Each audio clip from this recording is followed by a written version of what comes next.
Hello साथियों, कैसे हो आप सभी। मैं विक्रम और आज हम यहाँ से स्केलेटल सिस्टम यानी कि कंकाल तंत्र के तीसरे पार्ट को यहाँ से पूरा करने वाले हैं। ऑलरेडी हमने 2 पार्टों को पूरा कर चुके हैं। यदि आपने अभी तक उन दोनों पार्टों को नहीं देखा है तो प्लेलिस्ट को विजिट करके आप उन दोनों पार्टों को क्रम दर क्रम देखें, जिससे कि रिलेटिव बातें आपको बहुत अच्छे वे में समझ में आ सकें। और यदि प्रतियोगी परीक्षाओं में यदि यहाँ से यदि क्वेश्चन पूछा जाता है, वो क्वेश्चन आपका सही निकल सके। चलिए दोस्तों, इसके तीसरे पार्ट को आगे की तरफ बढ़ाते हैं। जैसा कि क्वेश्चन नंबर हमें यहाँ दिया गया है 41।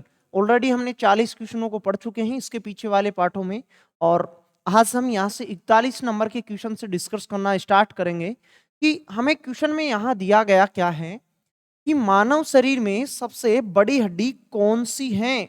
मानव शरीर में सबसे बड़ी हड्डी के बारे में हमें यहाँ से बताना था। छोटी सी बात हमें यहाँ पूछी गई थी। यदि आप लेक्चर में मेरे साथ पीछे वाले लेक्चरों में यदि आप मेरे साथ शुरू से एंड तक बने हुए होंगे तो इससे रिलेटिव सभी बातों को आपने जाना होगा। और ये जेई के एग्जाम में पूछा गया क्वेश्चन है, इंपॉर्टेंट क्वेश्चन है। 2019 में यहाँ से पेपर में पूछा गया था। दोबारा से ये कहीं आपके पास पेपर में देखने को मिल सकता है। तो मानव शरीर की जो सबसे बड़ी जो हड्डी होती है वो कौन सी होती है? फीमर होती है। कौन सी होती है? फीमर होती है। इसके अलावा जो फीमर होता है, इस फीमर को क्या कहा जाता है? उरु अस्थि कहा जाता है। इसका दूसरा नाम भी आप ध्यान में रखें, क्योंकि कई बार ऑप्शनों में आ चुका है उरु अस्थि। इसके अलावा हमें इसकी और अन्य कौन सी बातें जाननी होंगी। यहाँ से हमें यहाँ से जानना होगा कि जो उरु जो अस्थि होती है या फीमर जो होता है, इसका टोटल संख्या कितनी होती है? एक पैर में एक होती है, दोनों पैरों में कितनी होती है? टोटल 2 होती हैं। तो मानव शरीर में फीमर जो हड्डी होती है टोटल संख्या के रूप में कितनी होती है? 2 होती हैं। इसके अलावा ये जो फीमर होती है ये जांग में पाई जाती है। कहाँ पाई जाती है?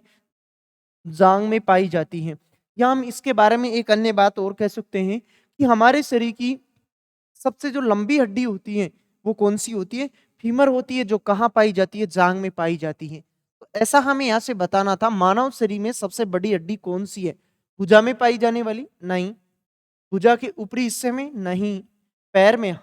पैर में। और देखो नीचे ऑप्शन में दिया गया है जांग। एक तो पूरा पैर, क्या पूरे पैर में पाई जाती है? और एक दिया गया है हमें जांग। तो अब हम यहाँ से हम ना हमारा सही जवाब लगाते कौन सा? जांग। हम हमारा सही जवाब लगाते कि जांग में पाई जाती। और यदि जांग ऑप्शन में नहीं होना तब हम पैर को चुन सकते हैं कि पैर में पाई जाती है। तो 41वें नंबर के क्वेश्चन का सही जवाब आप जान नहीं पाए होंगे। चलिए तो अगले प्रश्न की तरफ बढ़ते हैं। जैसा कि अगला प्रश्न हमें दिया गया है कि मानव शरीर की सबसे छोटी हड्डी कहाँ पाई जाती है। मानव शरीर की सबसे छोटी हड्डी के बारे में हमें यहाँ से बताया गया था और उसके बारे में हमें यहाँ से जानना था। और मानव शरीर में जो सबसे छोटी हड्डी होती है वो कान में पाई जाती है। कहाँ पाई जाती है? कान में। और कान के भी कौन से भाग में? कान के भी मध्य भाग में पाई जाती है। कान के 3 भाग होते हैं, एक होता है बाह्य भाग, एक होता है मध्य भाग और एक होता है पश्य भाग। मध्य भाग में पाई जाती है। इसके अलावा एक कान में टोटल हड्डियों की संख्या 3 होती है। दोनों कानों में 3 + 3 होती है, यानी कि टोटल हड्डियों की संख्या कान में कितनी होती है? 6 होती है। और कान में पाई जाने वाली हड्डियों के बारे में हमने ऐसे जाना था कि जो तीनों जो हड्डियां होती हैं, एक को कहते हैं स्टेपिज, एक को कहते हैं स्टेपिज, एक को कहा जाता है मेलियस, मेलियस, और एक होती है इनकस। कौन सी होती है? इनकस। ये कान में पाई जाने वाली 3 हड्डियां होती हैं। लेकिन इनमें जो स्टेपिस जो हड्डी होती है ये मनुष्य के शरीर में पाई जाने वाली सबसे छोटी हड्डी होती है। इन तीनों हड्डियों का नाम ध्यान में रखिएगा। बहुत सारे प्रकार के यहाँ से क्वेश्चन पूछे जाते हैं। पीछे के पार्टों में भी हमने इससे रिलेटिव बहुत से क्वेश्चनों को देखा था। और अब हम यहाँ से बता ही सकते हैं कि सबसे छोटी हड्डी कहाँ पाई जाती है। कहाँ पाई जाती है ऐसा हमें यहाँ से बताना था। कूल्हे की हड्डी में नहीं, पसलियों में नहीं, स्टेपिजर की हड्डी। मतलब यहाँ से सही जवाब होता हमारा कौन सा? सी हमारा यहाँ से सही जवाब होगा। प्रश्न को पढ़ने के बाद हम इसकी पूरी डिटेल को जान ही चुके हैं, तो अब तो इसका सही जवाब आप कमेंट बॉक्स में लिख ही सकते हैं कि सही जवाब क्या होगा। स्टेपिस मनुष्य के शरीर में पाई जाने वाली सबसे छोटी हड्डी होती है। कान में पाई जाती है, कान के भी मध्य भाग में पाई जाती है। और टोटल मनुष्य के शरीर में टोटल स्टेपिस की यदि संख्या पूछे ना तो 2 होती है। एक कान में एक होती है और दूसरे कान में एक होती है। तो टोटल कितनी हो गई? 2 हो गई। तो ऐसी जानकारी हम यहाँ से बता सकते हैं। चलिए तो, और दोस्तों इसी प्रकार आप देख रहे हो कि एग्जाम में आपको ऐसे ही छोटे-छोटे क्वेश्चन पूछे जाते हैं। यदि आपने टॉपिक को यदि शुरू से लेकर एंड तक यदि देखा है तो बहुत ही बेहतरीन लेवल तक आपके ये टॉपिक मजबूत हो सकेगा। और यदि प्रतियोगी परीक्षाओं में यदि यहाँ से आपको क्वेश्चन पूछा जाता है, तो क्वेश्चन आपका सही निकल सकता है। और दोस्तों अभी तक आपने यदि साइंस से रिलेटिव यदि कंटेंट को यदि आपने अभी तक प्राप्त नहीं किया है, तो डिस्क्रिप्शन बॉक्स में सबसे ऊपर की तरफ जो पीडीएफ का लिंक दिया गया है, उस पीडीएफ के लिंक के माध्यम से साइंस से रिलेटिव सभी कंटेंट को टॉपिक टू टॉपिक प्राप्त कर सकते हैं। तो बिल्कुल भी देरी ना करें, आप फटाक से उस चीज को प्राप्त करें, जिससे कि आपकी तैयारी में और इम्प्रूव होगा। और यहाँ से आपको हूबहू एग्जाम में क्वेश्चन देखने को मिलते हैं। चाहे से तो आप एक बार ट्राई करके आप खुद भी देख सकते हैं। जो हमारे ऑफलाइन स्टूडेंट हैं वो तो इस बात को जानते ही होंगे कि यहाँ से हूबहू एग्जाम में क्वेश्चन पूछे जाते हैं। चलिए तो अब प्रश्न को डिस्कस करते हैं। 43 नंबर का प्रश्न दिया गया है हमें कि मानव शरीर की कौन सी लंबी अस्थि है, मतलब बड़ी हड्डी। अस्थि का मतलब होता है हड्डी। बड़ी हड्डी के बारे में बताना था कि सबसे बड़ी हड्डी कौन सी होती है। तो बड़ी हड्डी कौन सी होती है? फीमर होती है। कौन सी होती है? फीमर होती है। ऐसा हम पढ़ ही चुके हैं। और जो फीमर होती है कहाँ पाई जाती है? जांग में पाई जाती है। टोटल संख्या मनुष्य के शरीर में 2 होती है। इसके अलावा अब देख रहे हो आप कि फीमर हमें ऑप्शन में नहीं मिल रहा है, तो फीमर की जगह और दूसरा नाम भी दिया जा सकता है। इस फीमर को उरु अस्थि भी कहा जाता है। क्या कहा जाता है? उरु अस्थि भी कहा जाता है। तो ऐसा हम यहाँ से बता सकते हैं। सही जवाब तक अब आप पहुंच ही सकते हैं कि इसका सही जवाब क्या होने वाला है? उरु अस्थि। यानी कि 43 नंबर के क्वेश्चन का सही जवाब होगा सी, हमारा यहाँ से सही जवाब होगा। चलिए तो इसी प्रकार हंसते मुस्कुराते अगले प्रश्न की तरफ बढ़ते हैं। और अगला प्रश्न भी आपको दिखाई दे रहा है कि ऊपरी बाहु की हड्डी को क्या कहते हैं? ऊपरी बाहु का मतलब होता है यहाँ वाली हड्डी। यहाँ वाली हड्डी के बारे में हमें यहाँ से बताना था कि ऊपरी बाहु में कौन सी हड्डी पाई जाती है, नाम बताना था। पीछे की क्लास में हमने जाना था कि हाथ में पाई जाने वाली जो हड्डी होती है, एक होती है कौन सी? ह्यूमरस। कौन सी होती है? ह्यूमरस होती है। ह्यूमरस के बाद आती है कौन सी? रेडियस। रेडियस। रेडियस के पास ही आती है कौन सी? अल्ना। फिर अल्ना के बाद आती है कौन? कार्पल्स। कार्पल्स। फिर इसके बाद आती है मेटाकार्पल्स। मेटाकार्पल्स। और फिर इसके बाद होती हैं अंगुलास्तियां। अंगुलास्तियां जिसे फेलेंजेस भी कहा जाता है। अंगुलास्तियां। तो ये हाथ में पाई जाने वाली हड्डी होती है। हाथ में यहाँ जो हड्डी होती है ना, वो एक होती है जिसको कहते हैं क्या? ह्यूमरस। फिर यहाँ वाला हिस्सा आता है, यहाँ 2 हड्डियां होती हैं जिन्हें कहते हैं रेडियस और अल्ना कहते हैं। फिर ये कलाई वाला हिस्सा आता है, इस कलाई वाले हिस्से पर क्या पाई जाती है? कार्पल्स पाई जाती हैं।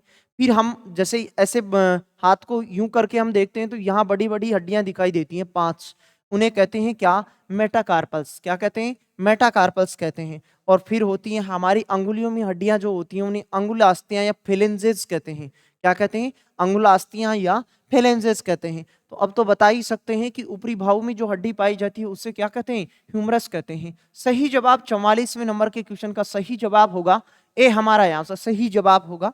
चलिए तो अगले प्रश्न की तरफ बढ़ते हैं। जैसा कि अगला प्रश्न में भी हमें कुछ इसी प्रकार की छोटी सी बात को यहाँ से हमें बताना था कि जो मानव शरीर की सबसे छोटी जो अस्थि होती है उसी के बारे में हमें यहाँ से पूछा गया था कि मानव शरीर की सबसे छोटी हड्डी कौन सी होती है। तो ये तो आप अब तक तो इस बात को दिमाग में ले ही गए होंगे कि मानव शरीर की सबसे छोटी हड्डी कौन सी होती है? स्टेपीज होती है, कान में पाई जाती है, कान के मध्य भाग में पाई जाती है। टोटल संख्या 2 होती है, एक कान में एक होती है और दूसरे कान में भी एक होती है। इस प्रकार टोटल संख्या यदि पूछे तो 2 होंगी। तो मानव शरीर की सबसे छोटी अस्थि कौन सी होती है? स्टेपिस होती हैं। ऐसा हम यहाँ से जवाब बता सकते हैं। यानी राइट आंसर होता बी, यहाँ से राइट आंसर होता। एनटीपीसी के पेपर में पूछा गया प्रश्न है, इजी सा क्वेश्चन है। बस हमें यहाँ से लैंग्वेज कुछ अलग अलग देखने को मिलती है। जैसे कि आप मेरे साथ टॉपिक में शुरू से बनते हुए आ रहे होंगे, तो यहाँ से बहुत से प्रकार के यहाँ से क्वेश्चन देख चुके हैं इस प्रकार के, लेकिन सब में लैंग्वेज आपको अलग अलग मिलती है। तो कई बार अपन लैंग्वेज को सही नहीं पढ़ने के आधार पे प्रश्न को गलत कर देते हैं और वो इजी सा क्वेश्चन होता है हमारे सामने। चलिए तो इस प्रश्न का तो जवाब आप बता ही पाए होंगे। जैसा कि अगला प्रश्न दिया गया है कि मनुष्य में किसका पता लगाने के लिए अस्थि भवन परीक्षण किया जाता है। फटाक से कमेंट बॉक्स में लिखे देखें कि किसका पता लगाने के लिए किसका पता लगाने के लिए अस्थि भवन परीक्षण किया जाता है? अस्थि भवन परीक्षण के बारे में हमें यहाँ से बताना था। देखिए बताइएगा, फटाक से लिखिएगा देखिए इस बात को कि मनुष्य में किसका पता लगाने के लिए अस्थि भवन की क्रिया की जाती है, अस्थि भवन परीक्षण किया जाता है। तो जो अस्थि भवन जो परीक्षण जो होता है वो किया जाता है अंतरिम आयु का पता लगाने के लिए। किसका पता लगाने के लिए? अंतरिम आयु का पता लगाने के लिए अस्थि भवन परीक्षण किया जाता है। सही जवाब होगा बी हमारा यहाँ से राइट आंसर होता। 46वें नंबर के क्वेश्चन को आप पढ़े होंगे। इस बात को समझिएगा कि हड्डियों के द्वारा भी मनुष्य की आयु की गणना की जाती है, जिसे हम कहते हैं क्या? अस्थि भवन परीक्षण कहते हैं। तो हमारा सही जवाब है यहाँ से होता बी राइट आंसर होता। चलिए तो इसी प्रकार अगले प्रश्न की तरफ बढ़ते हैं। जैसा कि अगला प्रश्न हमें दिया गया है कि हमारे कानों में खालिस्तान उपस्थिति के कारण जो एक प्रकार का संयोजी है, कानों को मोड़ा जा सकता है। छोटी छोटी क्लास में थे तब टीचर ने नाटकबाजी की होगी, आपके जो कान वान थे उसको थोड़ा घेर वेर डालने की कोशिश की होगी, तो उस समय आपके दर्द का अनुभव भी हो रहा था। और देखिएगा अब इधर जो कान होता है, इस कान का जो बाह्य भाग होता है, इस कान के 3 भाग होते हैं, ऐसा हमने पीछे की क्लास में भी पढ़ा है। पहला भाग होता है कौन सा? बाह्य भाग। और दूसरा होता है कौन सा? मध्य भाग। और तीसरा होता है कौन सा? आंतरिक भाग। कौन सा होता है? आंतरिक भाग। इस मध्य भाग में सभी की सभी हड्डियां पाई जाती हैं। कान में जो 3 प्रकार की हड्डियां होती, तीनों की तीनों हड्डियां मध्य भाग में पाई जाती हैं। लेकिन जो बाह्य जो भाग होता है, इस बाह्य भाग में जो हमें बाहर की तरफ दिखता है, ये वाला हिस्सा दिखता है ना, इसको कहते हैं बाह्य भाग। और इस बाह्य भाग को पिन्ना कहते हैं। क्या कहते हैं? पिन्ना कहते हैं। ध्यान में रखिएगा इस बात को, इंपॉर्टेंट है, परीक्षा में पूछी गई बात है ये कि कान के बाह्य हिस्से को क्या कहते हैं। तो कान के बाह्य हिस्से को कहते हैं क्या? पिन्ना कहते हैं। और वही बात हमें यहाँ से पूछी गई है कि ये जो पिन्ना होता है, ये पिन्ना किसका बना होता है? जो एक प्रकार का संयोजी उत्तक होता है। संयोजी मतलब कनेक्टिव टिश्यू होता है। ऐसी बातें हमें यहाँ से पूछी गई हैं। तो कान का जो बाह्य हिस्सा होता है उपास्थियों का बना हुआ होता है, मतलब कार्टिलेज का बना होता है, जिसके कारण हमारे दर्द का अनुभव थोड़ा कम होता है। तो पिन्ना जो होता है, जो बाह्य भाग होता है कान का, ये उपास्थीय यानी कि कार्टिलेज से बना हुआ होता है। तो ऐसा हम यहाँ से सही जवाब बता सकते थे। ये देखो ग्रुप डी की एग्जाम में यहाँ से 2018 में पूछा गया प्रश्न है। आगामी प्रतियोगी परीक्षाओं में फिर से पूछा जा सकता है, तो ध्यान में रखिएगा आप इस बात को कि कान का जो बाह्य हिस्सा होता है वो उपास्थियों का बना हुआ होता है। तो यहाँ से सही जवाब होता 47 नंबर के क्वेश्चन का सही जवाब होगा सी, यहाँ से हमारा सही जवाब होता। और इस बात को भी आप ध्यान रखें, चाहे तो आप अपनी नोटबुक में भी इस बात को लिख सकते हैं कि कान के बाह्य हिस्से को पिन्ना कहते हैं। क्या कहते हैं? कान के बाह्य हिस्से को पिन्ना कहते हैं। चलिए तो अगले प्रश्न की तरफ बढ़ते हैं। जैसा कि अगले प्रश्न में हमें दिया गया है, महारंध्र, महारंध्र जो एक द्वारक है कहा जाता है। महारंध्र जो एक द्वारक है कहाँ होता है? कहाँ होता है, ऐसे हमें यहाँ से बताना था। तो देखो ये जो खोपड़ी है ना अपनी ऊपर वाली, इस खोपड़ी के अंदर बीच में एक छेद है, मतलब छिद्र है। और इस छिद्र से होकर हमारी जो रीढ़ की हड्डी होती है ना वो प्रवेश करती है, और उसी छिद्र को महारंध्र कहते हैं। क्या कहते हैं? महारंध्र कहते हैं। जैसे कि माना हमारे ये खोपड़ी है, और इस खोपड़ी से यहाँ रीढ़ की हड्डी प्रवेश करती है ना, तो इस रीढ़ की हड्डी के प्रवेश करने के लिए यहाँ एक छिद्र होता है, और इसी छिद्र को कहते हैं क्या? महारंध्र। अब तो यदि इतनी बातों को यदि आप सुन चुके हैं तो अब तो आप सही जवाब इसका बता ही सकते हैं कि महारंध्र कहाँ होता है। कहाँ होता है? खोपड़ी में होता है, कपाल में होता है, ऐसा हम यहाँ से बता सकते हैं। तो राइट जवाब होता हमारा डी, यहाँ से राइट जवाब होगा। 48वें नंबर के क्वेश्चन का सही जवाब होगा डी, हमारा सही जवाब होगा। महारंध्र के बारे में आप जान ही चुके हैं कि महारंध्र क्या होता है। 49 नंबर का क्वेश्चन है, निम्न में से किसमें बाह्य कंकाल नहीं पाया जाता है? बाह्य कंकाल नहीं पाया जाता है। तो देखो जो कंकाल जो तंत्र होता है, कंकाल तंत्र, ये कंकाल तंत्र दो प्रकार का होता है। एक तो होता है बाह्य कंकाल तंत्र, एक तो होता है कौन सा? बाह्य कंकाल तंत्र। और एक होता है आंतरिक कंकाल तंत्र, आंतरिक कंकाल तंत्र। एक होता है बाह्य और एक होता है आंतरिक। बाह्य जो कंकाल तंत्र होता है वो बना हुआ होता है नाखून बाल, नाखून, खुर, सींग आदि से बना हुआ होता है। ये तो होता है बाह्य कंकाल तंत्र का काम। जबकि आंतरिक जो कंकाल तंत्र होता है, इस आंतरिक कंकाल तंत्र में दो ही चीजें पाई जाती हैं। एक तो अस्थियां यानी कि बोन्स यानी कि हड्डियां पाई जाती हैं। एक तो क्या पाई जाती हैं? अस्थि पाई जाती हैं, हड्डियां पाई जाती हैं। और एक पाई जाती हैं क्या? उपास्थियां पाई जाती हैं। क्या पाई जाती हैं? उपास्थियां पाई जाती हैं। तो अब हम यहाँ से बता सकते थे, यदि इतनी बातों का यदि हमें जानकारी थी, तो अब हम बता सकते थे कि निम्न में से बाह्य कंकाल तंत्र किस किस प्रकार के जीवों में नहीं पाया जाता है। जो उभयचर होते हैं, इन उभयचरों में कभी भी बाह्य कंकाल तंत्र नहीं पाया जाता है। ध्यान में रखें इस बात को कि बाह्य कंकाल तंत्र बाल, नाखून, खुर, सींग आदि से बना हुआ होता है। और पक्षियों में जो पंख होते हैं वो भी बाह्य कंकाल तंत्र में ही शामिल किए जाते हैं। जबकि आंतरिक कंकाल तंत्र अस्थियां या उपास्थियों से मिलकर बना होता है। बाह्य कंकाल तंत्र किसमें नहीं पाया जाता है? एम्फीबिया यानी कि उभयचरों में बाह्य कंकाल तंत्र कभी भी नहीं पाया जाता है। इस बात को हम ऐसे भी लिख सकते हैं, उभयचर। तो उभयचर में कभी भी नहीं पाया जाता है। तो 49वें नंबर के क्वेश्चन का सही जवाब होगा डी, हमारा यहां से सही जवाब होगा। इस बात को आप समझे ही होंगे। चलिए तो अगले प्रश्न की तरफ बढ़ते हैं। जैसा कि अगला प्रश्न हमें दिया गया है कि निम्न में से कौन सी एक अक्षीय हड्डी नहीं है। अक्षीय हड्डी के बारे में हमें यहां से पूछा गया था। तो समझिएगा इस बात को, जब तक आप इस बात को समझोगे नहीं तब तक आप इस प्रश्न का सही जवाब नहीं बता सकते हैं। अक्षीय हड्डी क्या होती है? जो आंतरिक जो कंकाल तंत्र होता है, मनुष्य में पाए जाने वाला जो आंतरिक जो कंकाल तंत्र होता है, ये कंकाल तंत्र मुख्यतः दो प्रकार का होता है। कितने प्रकार का होता है? दो प्रकार का होता है। जिसमें एक प्रकार तो आता है इसका कौन सा? एक प्रकार तो आता है इसका कौन सा? अक्षीय कंकाल तंत्र। कौन सा आता है? अक्षीय कंकाल तंत्र। और जो दूसरा जो होता है ना, वो दूसरा कंकाल तंत्र होता है कौन सा? उपांगीय कंकाल तंत्र। उपांगीय कंकाल तंत्र, ये दूसरा होता है उपांगीय कंकाल तंत्र। उपांगीय कंकाल तंत्र में दो ही चीजें आती हैं, एक तो हाथ और पैर। एक तो हाथ और पैर की जितनी भी हड्डियां होती हैं उपांगीय कंकाल तंत्र में शामिल होती हैं। और एक होती है मेखलाएं। मेखलाएं दो होती हैं, श्रेणी मेखलाएं और अंश मेखलाएं होती हैं। मेखलाएं की हड्डियां शामिल होती हैं।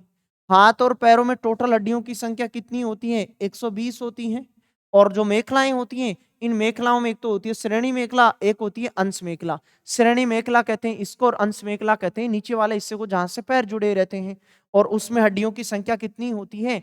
4+2 के रूप में रहती है। मतलब मेखला में टोटल हड्डियों की संख्या कितनी होती है? 6 होती है। अब बात करते हैं अक्षीय की। अक्षीय कंकाल तंत्र में एक तो खोपड़ी शामिल होती है और खोपड़ी में चेहरा, कान, कपाल ये तीनों चीजें शामिल होती हैं। इसके अलावा पसलियां शामिल होती हैं। क्या शामिल होती हैं? पसलियां भी शामिल होती हैं। इसके अलावा रीढ़ की हड्डी भी शामिल होती है। रीढ़ की हड्डी भी शामिल होती है। कंठ भी इसी में शामिल होता है। कंठ भी इसी में शामिल होता है। तो ऐसा हम यहां से बता सकते हैं अब कि अक्षीय कंकाल तंत्र में किस प्रकार की हड्डी शामिल नहीं होती है। कपाल, अक्षीय में कपाल इस खोपड़ी में ही आता है। एक तो आता है चेहरा, एक आता है कान, एक आता है कपाल, एक आता है कंठ। ये सारे के सारे इसी में शामिल होते हैं। ठीक है ना? तो कपाल तो होता है अक्षीय में। मेरुदंड यानी कि रीढ़ की हड्डी ये भी किस में होती है? अक्षीय में ही होती है। कंधा, कंधा कहते हैं इस वाली चीज को, और ये होता है किसमें? अंश मेखला में होता है। किसमें होता है? अंश मेखला। और नीचे जो होता है जहां से दोनों पैर आपस में जुड़े रहते हैं उसे श्रेणी मेखला कहते हैं। जबकि हमारे जो हाथ जहां से बैंड रहते हैं, दोनों हाथ जहां से जुड़े रहते हैं उसे क्या कहते हैं? अंश मेखला कहते हैं। तो अंश मेखला कभी भी मैंने इधर थोड़ी लिखा है अंश मेखला, मैंने तो उपांगीय में लिखा है। और जो पसलियां होती हैं ये पसलियां भी अक्षीय कंकाल तंत्र में शामिल होती हैं। तो सही जवाब यहां से कौन सा होता? कंधा। कि कंधे में जो पाई जाने वाली जो 4 हड्डियां होती हैं, ये चारों हड्डियां किस में शामिल नहीं होती? अक्षीय में, बल्कि किस में होती हैं? उपांगीय कंकाल तंत्र में शामिल होती हैं। इस प्रकार यदि इतनी बातों को यदि आपने सुना है तो क्वेश्चन का सही जवाब आप बता ही पा रहे होंगे। राइट जवाब होगा हमारा कौन सा? सी हमारा राइट जवाब होता। चलिए तो इसी प्रकार अगले प्रश्न को और पढ़ते हैं। देखें, अगले प्रश्न का जवाब भी देके फटाक से आप बताइएगा इस बात को कि गले में खालिस्तान के छल्ले मौजूद होते हैं। जो हमारा जो गला होता है, इस गले में छोटे-छोटे छल्ले पाए जाते हैं। वो छल्ले किसके बने हुए होते हैं? जो गले में पाए जाने वाले जो छल्ले होते हैं, ये हमेशा उपास्थियों के बने हुए रहते हैं। किसके बने हुए रहते हैं? उपास्थियों के बने हुए रहते हैं। तो इस बात में ज़्यादा कुछ हमें यहाँ से सीखने को नहीं था, सिर्फ यहाँ से ध्यान में रखना था कि गले में पाई जाने वाली जो हमारे पास जो मौजूद जो छल्ले होते हैं, किसके बने रहते हैं? उपास्थियों के बने रहते हैं। 51 नंबर के क्वेश्चन का सही जवाब होगा ए, हमारा यहाँ से सही जवाब होगा। चलिए तो इसी प्रकार अगले प्रश्न को और पढ़ते हैं। देखें कि अगले प्रश्न में भी कुछ हमें इसी प्रकार की बातें दी गई हैं कि मानव शरीर में दो हड्डियां आपस में कैसे जुड़ी रहती हैं। हर बार किसी ना किसी परीक्षा में यहाँ से क्वेश्चन देखने को मिलता है, इंपॉर्टेंट क्वेश्चन है। यानी कि क्वेश्चन में हमें पूछा गया है कि दो हड्डियां आपस में जुड़ी रहती हैं, किसके द्वारा जुड़ी हुई होती हैं, उसके बारे में हमें यहाँ से बताना था। तो हमारे शरीर में जो हड्डियों के जो जोड़ होते हैं, इन हड्डियों के जोड़ यानी कि ये भी हमारी बोन्स है और ये भी बोन है, इन दोनों हड्डियों को यहाँ से जोड़ने का काम कौन करता है? लिगामेंट करता है, जिसे अस्थिबंध भी कहते हैं। राइट जवाब होगा बी, हमारा यहाँ से राइट जवाब होगा। 52 नंबर के क्वेश्चन में आपने जाना होगा कि दो हड्डियां आपस में जुड़ी रहती हैं, किसके द्वारा? लिगामेंट के द्वारा जुड़ी रहती हैं, या लिखा हुआ हो सकता है अस्थिबंध के द्वारा जुड़ी होती हैं। एनटीपीसी के पेपर में पूछा गया प्रश्न है। रेलवे की परीक्षा में तो यहाँ बहुत बार ये क्वेश्चन पूछा जा चुका है कि दो हड्डियां आपस में किसके द्वारा जुड़ी रहती हैं। तो इतनी बातों को आपने जाना होगा कि दो हड्डियां किसके द्वारा जुड़ी रहती हैं। जो दो हड्डियां होती हैं ये आपस में किसके द्वारा जुड़ी रहती हैं? अस्थिबंध या लिगामेंट के द्वारा जुड़ी होती हैं। चलिए तो अगले प्रश्न की तरफ बढ़ते हैं। जैसा कि हमें अगला प्रश्न दिया गया है कि दो अस्थियां एक दूसरे से किसी अन्य संयोजी ऊतक द्वारा जुड़ी हो सकती हैं, जिसे कहा जाता है। ये ग्रुप डी की एग्जाम में पूछा गया प्रश्न है। पीछे के प्रश्न को मैं फिर से दिखाता हूं आपको। पीछे के प्रश्न में सिर्फ आपको सटीकली ऐसे पूछा गया है कि दो हड्डियां आपस में किसके द्वारा जुड़ी रहती हैं। लेकिन अब हमें यहाँ प्रश्न में ऐसे पूछा गया है, प्रश्न दिया गया है 2-3 लाइनों में, तो और उनमें भी कुल मिला के बात हमें ऐसे ही पूछी गई है कि दो हड्डियां एक संयोजी ऊतक से जुड़ी रहती हैं, उस संयोजी ऊतक को क्या कहते हैं। ऐसी बात को हमें यहाँ से बताना था कि जो हड्डियां होती हैं, जो हड्डियां होती हैं, ये दो हड्डियां किसके द्वारा जुड़ी रहती हैं? लिगामेंट के द्वारा जुड़ी रहती हैं। किसके द्वारा? लिगामेंट के द्वारा जुड़ी होती हैं। लेकिन अब हमारे को ऑप्शन में लिगामेंट मिल ही नहीं रहा था, तो अब हम सही जवाब क्या बताते? तो अब हम बताते कौन? स्नायु। क्या बताते? स्नायु। राइट जवाब होगा कौन? स्नायु होगा, क्योंकि हम लिगामेंट को ही क्या कहते हैं? स्नायु कहते हैं। इस प्रकार 53 नंबर के क्वेश्चन का सही जवाब होता ए, हमारा यहां से सही जवाब होता। चलिए तो जैसा कि अगला प्रश्न दिया गया हमें कि निम्नलिखित में से कौन सा अस्थिबंध यानी कि लिगामेंट द्वारा जुड़े रहते हैं। लिगामेंट के द्वारा क्या जुड़े रहते हैं? बस अब हमें बस यहाँ से प्रश्न को पढ़ना रहता है। उल्टी सीधी बातों को हमें यहाँ से पूछा जाता है। यदि बात को हमने समझा है तो प्रश्न का जवाब हम बता ही सकते हैं। जैसे कि पीछे वाले जो दोनों प्रश्न थे, इन दोनों प्रश्नों में हमने यहाँ से देखा कि दो हड्डियां आपस में जुड़ी रहती है, किसके द्वारा? लिगामेंट के द्वारा जुड़ी होती हैं। लेकिन प्रश्न में अब हमें यहाँ से पूछा गया है कि जो लिगामेंट होता है, ये लिगामेंट किसको जोड़ता है? ऐसी बातों को हमें छोटे-छोटे तरीके से आपको विभिन्न प्रकार की एग्जाम में पूछा जाता है। ये भी रेलवे की एग्जाम में ही पूछा गया प्रश्न है। तो लिगामेंट किसको जोड़ता है? हड्डी को हड्डी से जोड़ता है। किसको जोड़ता है? हड्डी को हड्डी से जोड़ता है। तो 54 नंबर के क्वेश्चन का राइट जवाब होगा बी, हमारा यहाँ से राइट जवाब होगा कि हड्डी को हड्डी से जोड़ने का काम कौन करता है? लिगामेंट करता है।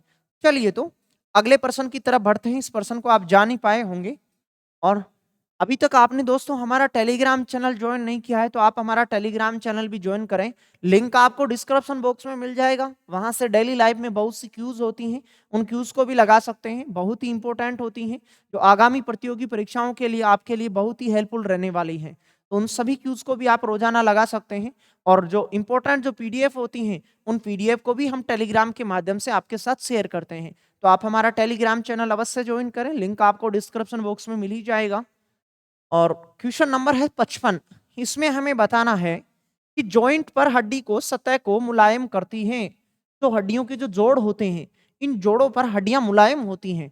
तो हड्डियों को मुलायम बनाने के लिए कौन होता है जो हड्डियों को मुलायम बनाता है? ऐसा हमें यहाँ से बताना था। ग्रुप डी की एग्जाम में यहाँ से पूछा गया प्रश्न है। आगामी एग्जाम रेलवे में लगने वाली है, एनटीपीसी सीबीटी 2 भी लगने वाली है, ग्रुप डी की पेपर भी लगने वाले हैं, वहां से आपको इस प्रकार के दोबारा से क्वेश्चन पूछे जा सकते हैं। पीछे के पेपरों को यदि हम देखते हैं तो कंकाल तंत्र से बहुत सारे प्रश्न आपको देखने को मिले हैं, और यदि आप मेरे साथ सेशन में अब तक बने हुए आ रहे होंगे तो इस बात को आप जान ही पा रहे होंगे यहाँ से कि बहुत ही इंपॉर्टेंट क्वेश्चन हमें यहाँ से परीक्षाओं में पूछे जाते हैं। तो सभी जो इंपॉर्टेंट क्वेश्चन है जो मैंने आपके साथ शेयर किया है, तो आप यदि आप चैनल पे अभी तक नए बने हुए हैं तो पीछे के प्रवेश वीडियो को देखें, प्लेलिस्ट को विजिट करें, प्लेलिस्ट का लिंक भी आपको डिस्क्रिप्शन बॉक्स में मिल जाएगा, वहां से सभी टॉपिक्स को आप क्रम दर क्रम देखें, जिससे कि सभी जो जुड़ाव की बातें हैं वो आपको अच्छे तरीके से समझ में आ सके। और अपनी स्कोरिंग को आप तभी बढ़ा सकते हैं जब आपको रिलेटिव बातें पता हो। जॉइंट पर हड्डी को सतह को मुलायम करता है कौन करता है? उपास्थियां करती हैं, जिन्हें कार्टिलेज भी कहते हैं। क्या कहते हैं? कार्टिलेज या उपास्थियां जिन्हें कहते हैं। जॉइंट पर जो हड्डी होती है उस हड्डी को मुलायम करने का काम कौन करता है? कार्टिलेज करता है। राइट जवाब होगा 55 नंबर के क्वेश्चन का ए होगा। चलिए तो अगले प्रश्न की तरफ बढ़ते हैं। इस प्रश्न का उत्तर तो आप जान ही पाए होंगे। पेशियों को हड्डियों से जोड़ता है, बात हमें अब अलग पूछी गई है। अब तक तो हमें प्रश्न में पूछा जा रहा था कि हड्डी को हड्डी से जोड़ता है कौन, तो हम बता रहे थे लिगामेंट या स्नायु या अस्थिबंध। लेकिन अब हमें पूछा है कि मांसपेशियों को हड्डियों से कौन जोड़ता है। देखो, हड्डी को हड्डियों को हड्डियों से जोड़ने का काम कौन करता है? ये तो हमने जाना है, लिगामेंट या कौन करता है? स्नायु करता है। लेकिन अब हमें यहां से पूछा है कि मांसपेशियों को मांसपेशियों को बोन से जोड़ने का काम कौन करता है। इस बात को, ऊपर वाली बात को तो आपने जाना ही है। अब हमें प्रश्न में इस बात को बताना था कि मांसपेशियों को बोन से जोड़ने का काम कौन करता है। टेंडन या कंडरा करता है। कौन करता है? इस बात को टेंडन भी लिखा हुआ जा सकता है, क्योंकि इसी का नाम होता है टेंडन, और इसी को कहते हैं क्या? कंडरा कहते हैं। तो 56 नंबर के क्वेश्चन का राइट जवाब होगा बी होता, कि पेशियों को हड्डियों से जोड़ता है कौन जोड़ता है? कंडरा या टेंडन जोड़ता है। लेकिन अस्थि के बारे में पूछे, मतलब बोन्स को बोन्स से कौन जोड़ता है, तो लिगामेंट हमारा सही जवाब होगा। इस बात को आपने पीछे के क्वेश्चन में जाना ही होगा, और उम्मीद करता हूं आपको ये क्वेश्चन भी आपको समझ में आया होगा कि मांसपेशियों को हड्डियों से जोड़ता है कौन? टेंडन या कंडरा जोड़ता है। ग्रुप डी की एग्जाम में पूछा गया प्रश्न है। अगले प्रश्न की तरफ बढ़ते हैं, और अगले प्रश्न में बात पूछी गई हमें कि बाल जिस प्रोटीन का बना होता है उसे कहा जाता है। बाल के बारे में पूछा गया है। बाल के बारे में नहीं, आपको इस बात को ऐसे समझना होगा यहाँ से कि हमारा जो बाह्य जो कंकाल तंत्र होता है, बाह्य कंकाल तंत्र, और इसके पीछे हमने पढ़ा था कि बाह्य जो कंकाल तंत्र होता है, इस बाह्य कंकाल तंत्र में बाल, नाखून, बाल, नाखून, खुर, सींग, पंख आदि शामिल होते हैं। और ये सभी के सभी, यानी कि बाह्य कंकाल तंत्र जो जिस चीज से मिलकर बना होता है, इन सभी के अंदर क्रिएटिन प्रोटीन सर्वाधिक पाया जाता है। कौन सा प्रोटीन पाया जाता है? क्रिएटिन प्रोटीन सर्वाधिक पाया जाता है। बहुत बार आपको परीक्षाओं में पूछा गया है कि बाल और नाखून में कौन सा प्रोटीन सर्वाधिक पाया जाता है, तो बाल हो गया, नाखून हो गया। पशुओं में यदि हम बात करें तो खुर हो गया, सींग हो गया। पक्षियों में यदि हम बात करें तो पंख हो गया। जितना भी बाह्य कंकाल तंत्र जिस जिस चीज से मिलकर बना होता है, इन सभी में जो प्रोटीन सर्वाधिक पाया जाता है उस प्रोटीन को कहा जाता है कौन सा प्रोटीन? क्रिएटिन प्रोटीन कहा जाता है। तो आप यहां से जान पाए होंगे 57 नंबर के क्वेश्चन का राइट जवाब होगा सी, कि क्रिएटिन प्रोटीन बाल में सर्वाधिक पाया जाता है। यहां बाल की जगह आपको इनमें से कुछ भी लिखा जाए तो आपका सही जवाब बता ही सकते हैं, यदि आपने इस बात को जाना है तो। चलिए तो 58 नंबर के क्वेश्चन को पढ़ते हैं हम यहां से, कि अस्थि सुशिरता यानी कि ओस्टियोपोरोसिस और संधिशोध यानी कि ऑर्थोटाइटिस, संधिशोध ऑर्थोआइटिस को प्रभावित करता है, ऐसी बातें हमें पूछी गई। देखो, यदि आप विटामिन के टॉपिक में यदि आप मेरे साथ बने हुए थे तो वहां भी आपने जाना होगा, मैंने ओस्टियोपोरोसिस संबंधित रोगों के बारे में बताया था कि विटामिन डी की कमी से जो रोग होता है उसे क्या कहते हैं? ओस्टियोपोरोसिस या ओस्टियोमलेशिया कहते हैं, या रिकेट्स रोग कहते हैं, जिसमें कैल्शियम की क्या होती है? कमी होती है। और हड्डियों में जब कैल्शियम की कमी होती है तो हड्डियां जो होती हैं वो कमजोर होने लग जाती हैं, या हड्डियों में छिद्र होना शुरू हो जाते हैं, जिसे क्या कहते हैं? ओस्टियोपोरोसिस। यहाँ देखो, पोर शब्द लिखा है, पोर का मतलब होता है क्या? छिद्र। और ओस्टियो का मतलब होता है हड्डी, हड्डियों में छिद्र होना। और इससे रिलेटिव हमने और जाना था, एक होता है ओस्टियो मलेशिया होता है, जिसमें हमारी जो हड्डियां होती हैं वो कमजोर होने लग जाती हैं। तो ऐसा हमें यहाँ से बताना था कि प्रभावित करता है, कौन प्रभावित करता है, ये प्रभावित करते हैं, किसको प्रभावित करती हैं, हड्डियों और हड्डियों के जोड़ों को प्रभावित करते हैं। यानी कि जो रोग लिखे हुए आपके पास ओस्टियोमलेशिया लिखा जा सकता है, रिकेट्स लिखा जा सकता है, आपके पास ओस्टियोपोरोसिस लिखा जा सकता है। ये सारे के सारे रोग किससे रिलेटिव हैं, हड्डियों से रिलेटिव हैं, और हड्डियों में कैल्शियम की कमी के कारण ऐसे रोग हमें देखने को मिलते हैं। सही जवाब 58 नंबर के क्वेश्चन का सही जवाब होगा सी, हमारा यहाँ से सही जवाब होगा। स्टेनो की एग्जाम में यहाँ से इस प्रकार का क्वेश्चन आपको पूछा गया था। दोबारा यदि आपको किसी भी एग्जाम में यदि यहाँ से क्वेश्चन पूछा जाए तो वो क्वेश्चन आप सही कर सकते हैं। चलिए, तो 59 नंबर का क्वेश्चन है, मानव शरीर विज्ञान के संदर्भ में निम्न में से कौन सा लोब मुख्य रूप से संबंधित होता है। कौन सा लोब यानी कि कौन सी पाली, हमारा जो ब्रेन होता है, ब्रेन चारों तरफ से कपाल से घिरा रहता है, इसमें विभिन्न प्रकार की हड्डियों के जोड़ होते हैं, जिसे टेम्पोरल, फ्रंटल, ऐसे हम ऑक्सीपिटल ऐसे कहते हैं। लेकिन जो ऑक्सीजोपिटल होती है ये मुख्य होती है, ऐसा हमें यहाँ से बताना था। राइट जवाब होगा कौन सा, बी होगा। दिल्ली पुलिस के एग्जाम में यहाँ से प्रश्न भी पूछा गया था कि ऑक्सीपिटल जो आपके पास जो पाली होती है ये मुख्य रूप से संबंधित रखती है हमारे कपाल से। चलिए, तो इस सीरीज के अंतिम क्वेश्चन तक हम पहुंच चुके हैं, और अंतिम क्वेश्चन में हमें एक छोटी सी बात यहां से बतानी थी कि निम्नलिखित में से कौन सा पौष्टिक तत्व अस्थि व दांतों के निर्माण एवं मजबूती के लिए आवश्यक नहीं होता है। ऐसा हमें यहां से बताना था कि निम्नलिखित में से कौन सा पौष्टिक तत्व अस्थि यानी कि हड्डियां, दांतों के निर्माण एवं मजबूती के लिए आवश्यक नहीं होता है। ऐसा हमें यहां से बताना था। फटाक से देखिए, कमेंट बॉक्स में आप लिखे देखे इस बात को कि कौन सा यहां से सही जवाब रहने वाला है हमारा। चलिए, तो देखो कैल्शियम और फास्फोरस, इसको तो आप सोच ही नहीं सकते हो, कभी नहीं सोच सकते हो, क्योंकि हड्डियां जो होती हैं मुख्य रूप से बनी रहती हैं कैल्शियम और फास्फोरस से। लेकिन हड्डियां के अलावा जो दांत होते हैं, इन दांतों में फ्लोरीन की मात्रा भी पाई जाती है। लेकिन आयोडीन की मात्रा जो होती है, ये आयोडीन जो होता है ये हड्डियों में मजबूत बनाने के लिए रेस्पॉन्सिबल नहीं होता है। तो 60 नंबर के क्वेश्चन का सही जवाब होगा सी, हमारा यहाँ से सही जवाब होगा।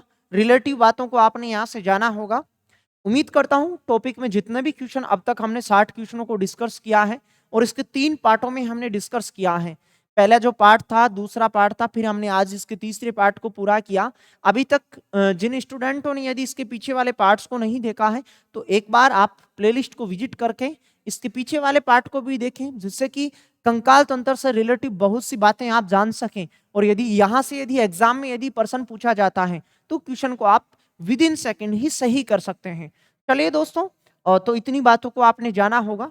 और दोस्तों आपको बता दूं, यदि आपने अभी तक हमारा टेलीग्राम चैनल ज्वाइन नहीं किया है तो आप हमारा टेलीग्राम चैनल भी ज्वाइन करें। लिंक आपको डिस्क्रिप्शन बॉक्स में मिल जाएगा। वहां से बहुत सी पीडीएफ अवेलेबल हो जाएंगी आपको, और डेली लाइफ में बहुत सी क्यूज होती हैं, उन क्यूज को भी आप लगा सकते हैं।